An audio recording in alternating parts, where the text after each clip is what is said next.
Una breve referencia a los delitos sufridos por mujeres dentro del aparato represivo instalado en San Juan como constitutivos de violencia de género.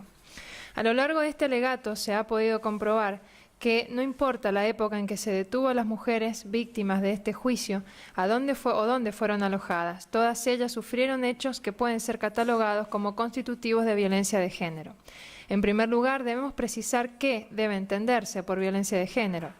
Cuando aludimos a este concepto, referimos a un claro producto de relaciones de poder que se generan entre hombres y mujeres desde tiempos inmemoriales. En este sentido, la catedrática de la Universidad de Granada, doctora María Luisa Maqueda Abreu, ha resaltado que la violencia contra las mujeres no es una cuestión biológica ni doméstica, sino de género. Se trata de una variable teórica esencial para comprender que no es la diferencia entre sexos la razón del antagonismo, que no nos hallamos ante una forma de violencia individual que se ejerce en el ámbito familiar o de pareja, por quien ostenta una posición de superioridad física, el hombre, sobre el sexo más débil que sería la mujer, sino que es consecuencia de una situación de discriminación intemporal que tiene su origen en una estructura social de naturaleza patriarcal. El género se constituye así en el resultado de un proceso de construcción social mediante el que se adjudican simbólicamente las expectativas y valores que cada cultura atribuye a sus varones y mujeres. Fruto de ese aprendizaje cultural de signo machista, unos y otras exhiben los roles e identidades que le han sido asignados bajo la etiqueta del género. De ahí la prepotencia de lo masculino y la subalternidad de lo femenino. Esto conforme el artículo que escribe la doctora María Luisa Maqueda Abreu en la revista electrónica de Ciencia Penal y Criminología en el año 2006, con el título La violencia de género entre el concepto jurídico y la realidad social. De esta manera, en casos constitutivos de violencia de género, siempre se encuentra presente un móvil especial. La violencia se ejerce porque la víctima se ha apartado del rol y estereotipo que se le ha asignado en un contexto social determinado.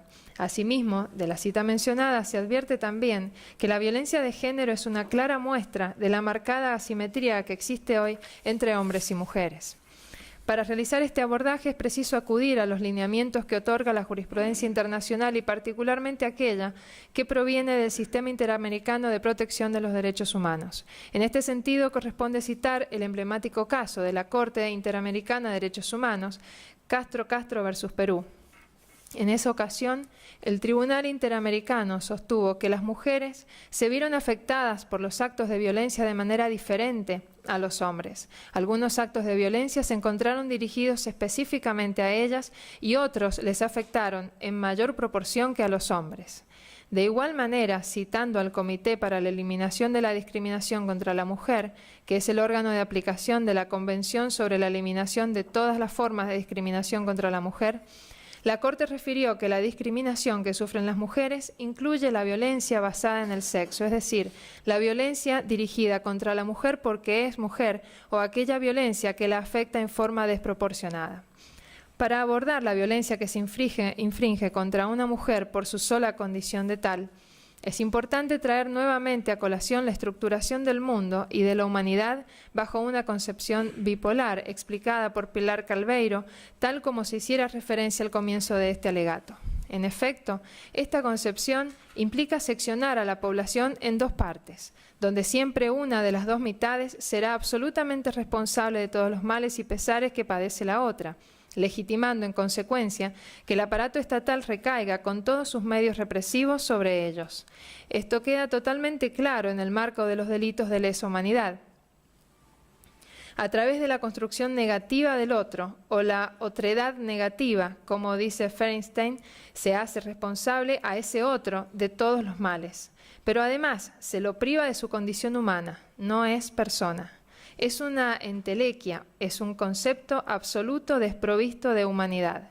En Ruanda, los Tutsi eran ingensi, cucaracha. Dentro de la propaganda nazi, valga recordar la película impulsada por Joseph Goebbels, El judío eterno, que en una de sus secuencias representaba a los judíos como ratas que invadían el continente, transmitían infecciones y devoraban recursos, término que regularizaron los nazis. En el caso argentino y dentro del periodo analizado, ese otro era el considerado subversivo, a quien se mata, se tortura, se viola, se desaparece. Pilar Calveiro, en Poder y Desaparición, los campos de concentración en Argentina, cita una frase de Ramón Camps, jefe de la Policía de Buenos Aires: «Nosotros no matamos personas, matamos subversivos».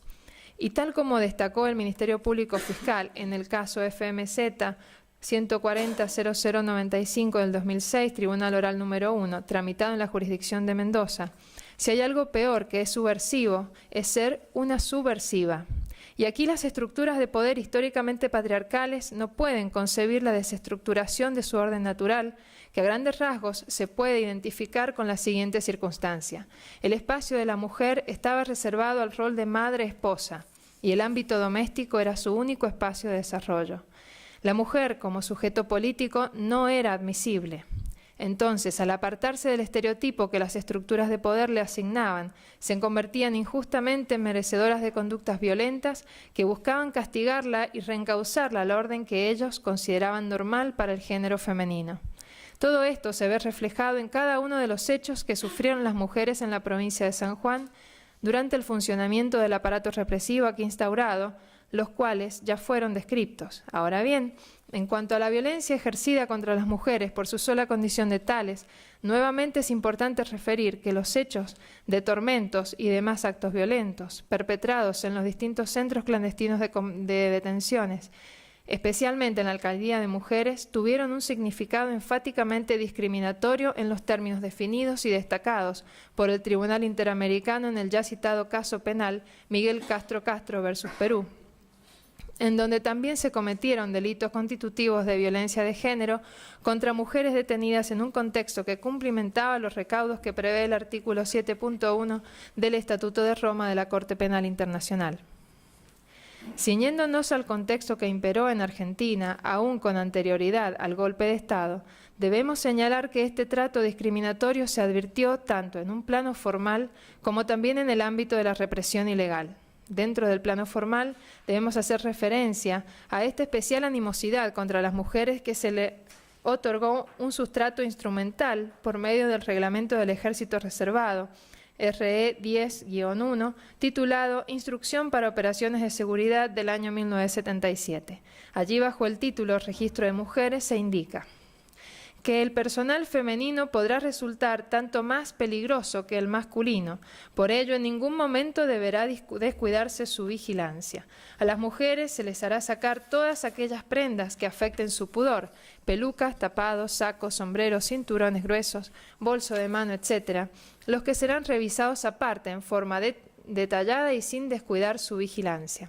Se observará visualmente su aspecto físico, tratando de localizar protuberancias anormales que puedan delatar la presencia de un arma, en cuyo caso se procederá a inmovilizar sus manos, esposándolas o atándolas. En el trato con las mujeres se actuará siempre con la mayor consideración y respeto, pero con firmeza, evitando toda fuerza física innecesaria. El personal militar no deberá dejarse amedrentar por insultos o reacciones histéricas. Este instrumento permite observar cuál era la visión de las fuerzas represivas que las fuerzas represivas tenían sobre las mujeres, apropiándose del derecho de decidir qué podía o no podía afectar su pudor, tratándolas de histéricas. Si dentro del plano formal se tenía este tipo de visiones u ópticas sobre las mujeres, su materialización dentro de la represión ilegal resultó realmente cruel y perverso. Recién aludíamos que en el reglamento indicado el personal militar se preocupaba por el pudor de las víctimas, pero esto no fue impedimento para avasallar la libertad sexual de las mismas, como sucedió con las víctimas Diana Curbán, Isabel McDonald de Nívoli, Beatriz Paris, María Cristina Leal, Susana Leda Casas, María Cristina Anglada, Margarita Camus, Ana María García de Montero, entre otras. Además, también hubieron víctimas que sufrieron intentos de abusos sexuales, como Josefa Álvarez. Esta importante cantidad de víctimas nos otorga la pauta de que no fueron hechos aislados, sino que se encuadraban en prácticas comunes deleznables. El carácter instrumental o de cosificación que se otorgó a la mujer también se visualiza en casos en los cuales eran detenidas solo a partir de su vinculación con hombres que eran objetivos del aparato represivo. En este juicio se analizó el caso paradigmático de Gladys Ascensión Sánchez, quien fue detenida y posteriormente desaparecida por su vinculación con Marcelo Pesquín. De igual manera, y tal como se señaló anteriormente, desde la perspectiva internacional, no solo hay violencia de género cuando ésta se dirige enfáticamente contra las mujeres por su sola condición de tales, sino también cuando las afecta en forma desproporcionada. Este juicio nos ha arrojado varios ejemplos de ello, como el caso de Josefina Casado, quien fue salvajemente torturada mientras cursaba un avanzado embarazo, o los terribles suplicios relatados por Margarita Camus, Anglada y Curbán, por mencionar solo algunos ejemplos. Por consiguiente, y en mérito a los fundamentos expuestos, solicito a este excelentísimo tribunal que al momento de dictar sentencia se haga especial mención al hecho de que los delitos sufridos por todas las mujeres que revisten calidad de víctimas en este proceso sean constitutivos de violencia de género. Esta mención no es solo declarativa, sino que también tiene efecto reparador en los términos definidos por la jurisprudencia de la Corte Interamericana de Derechos Humanos. Véanse los antecedentes de Campo Algodonero, Rosendo Cantú versus México, Fernández Ortega versus México, Masacre de las 2 R's versus Guatemala, entre otros, los cuales contribuyeron a delinear una perspectiva de género en el sistema interamericano.